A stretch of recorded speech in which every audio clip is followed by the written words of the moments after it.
Time now for headlines across Africa. Don't go. Headlines across Africa. Headlines across Africa. Headlines across Africa. Headlines across Africa. So today we're going to Kenya, Nigeria, and then we're coming back to our base Ghana. But we're starting from Kenya, where we're reading from the Nation newspaper. And the headline says Budget 2021-2022. You find a happy-looking young man with a briefcase that has the coat of arms or the... Yeah, the national symbol of Kenya. It's just interesting the way he's holding it and he's smiling. I wonder why every finance minister has that. It's got this special kind of like unique bag and leather bag and has the... What's that? Please. I mean, they always smile because, yeah, it always goes in their favor and the elites up there. The average man is just an average man. But anyway, tell us about it. Well, the Treasury Cabinet Secretary Ukuru Yatani has arrived at Parliament's buildings, Nairobi, for the 2021-2022 budget speech. Budget statements in East Africa are read every second Thursday of June. The Cabinet Secretary CS is expected to try to raise the hopes of a nation seeking relief from the economic shock of the COVID-19 pandemic amid a gaping revenue shortfall. Now, Cabinet Secretary Yatani will be presenting a 3.66 trillion shilling budget this afternoon, which is a 9% increase from the 3.36 trillion shilling in the current year. In the 2021-2022 budget, he's expected to factor President Uhuru Kenyatta's Big Four legacy projects, as this marks the last full financial year of the Jubilee administration. Now, the executive arm of the government, which is led by President Uhuru Kenyatta, will receive 1.89 trillion shillings, a marginal 1% decline from the current 1.92 trillion shilling, which is used to pay salaries and run government operations. And 666.5 billion shillings will go to development expenditure. The economist has to find money from a thin resource envelope, which is hard hit by the economically devastating COVID-19 pandemic. The country's political stability will be key in delivering the projected 6.3% economic growth. I don't know, people. Some people, I think, I don't know. I don't know if in Kenya people look forward to this, but then I think here in our base Ghana, some people are tired of it, so they just don't really look forward to the budget reading like that. Yeah.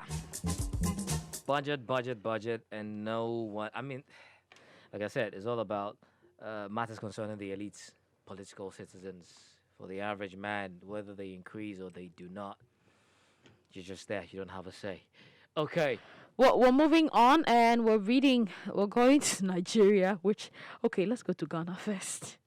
Nigeria's one is really interesting. We're not going to Ghana, we're coming to Ghana. We're coming to Ghana first. Nigeria's one is interesting. I think that should be the last thing should be discussed. Okay. So in Ghana, we're reading from the Graphic newspaper, and the headline says, integrating the mentally ill into society.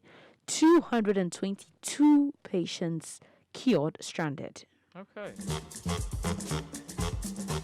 Well, more than 2/3 of the patients on admission at the Accra Psychiatric Hospital who have fully recovered are still stuck at the hospital because their families have refused to reconnect with them. Some 222 out of the hospital's 333 patients on admission ought to be home with their families, but unfortunately they have been abandoned by their families. The hospital's authorities say all attempts to get the families to reconnect with their fully recovered loved ones have proved futile. The situation has become a drain on the hospital's facilities and a hindrance to new admissions. Well, the director of the hospital, Dr. Pinaman Apau, made this known in a speech read on his behalf at the inauguration of the hospital's canteen that was built by the National Pensions Regulatory Authority in Accra yesterday. Now, according to him, assuming it costs 10 Ghana cedi to feed a patient a day, 66,600 Ghana cedi will be required to feed these abandoned patients monthly. This is too expensive to finance and to sustain. However, the family members of these clients are willing and ready to come for their bodies when they die. We encourage family members not to shun their king with mental health conditions. No one is immune to mental health disorders, he said. And the director cited the World Health Organization report, which estimates that mental health disorders constitute about 14% of the global disease burden, and that about 20% of the world's children and adolescents have mental health conditions. I think we've spoke about the fact that there should be social activities, social engagements to help most of these people, not just those in the mental space, but even those from prison. Create a space in which you allow them to reconnect back into society and put them Right. back in it. Right now, the families don't want them, but like he mentioned, if they died, they'll be willing to come for the body. It just puts a big question mark on the humanity in this whole case Yeah. right now. What is love? Sometimes you ask. Is it when you're alive or when you're dead and gone? It's when people start wailing and crying. How'd I know? Those kind of thing. I think it's easier for people to love you or think they love you when When you're you're dead. Because, gone. I mean, there's no demand. There's nothing. They just have to say that, oh, they At cared. that And time, that's you're not all. even alive to look at them in their face and start asking, "Do you mean what you say? Like, really?" It's Okay. just sad. Well, moving on to Nigeria, who are reading from the Punch newspaper. Interesting headline says, hashtag End SARS protest was to remove me from office. Buhari. Buhari. I understand now. It explains something, but I believe we get that. Okay. Well, the president, Major General Muhammadu Buhari, retired, has claimed that last year's NSAS protest against police brutality was aimed at removing him from office. Buhari said this when he appeared on Arise TV on Thursday morning, which was just this morning. The president stated that those who participated in the protest have made Nigeria unattractive to foreign investors. He also blamed the protest on the dwindling inflow of foreign direct investment to the country.